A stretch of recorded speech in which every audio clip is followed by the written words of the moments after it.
শীতের দিনে পাওয়া যায় নানান রকম সবজি আর এই সবজি দিয়ে একদম ঘরোয়াভাবে তৈরি করে ফেলি মিক্স ভেজ, যেটা রুটি লুচি পরোটার সঙ্গে দারুণ লাগবে খেতে।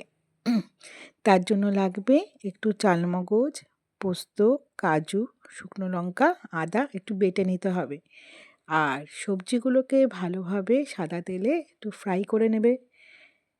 দেখো আমি সুন্দর, আর যখন সবজিগুলো একটু হালকা ব্রাউন রং ধরবে তখন ওই বেটে রাখা যে মশলাটা আছে সেই মশলাটা তোমরা সবজির মধ্যে দিয়ে দেবে, দিয়ে এটাকে ভালো করে কষাবে, সাথে একটুখানি ধনে গুঁড়ো দেবে আর একটু কাশ্মীরি লঙ্কার গুঁড়ো দিলে রঙটা খুব সুন্দর আসে।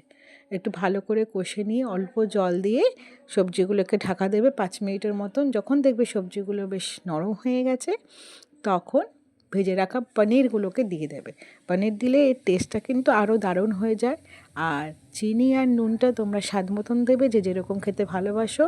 আর নামানোর আগে একটু বাটার আর তার সাথে একটু গরম মশলা দিয়ে একটু ফুটিয়ে নিয়ে নামিয়ে নেবে।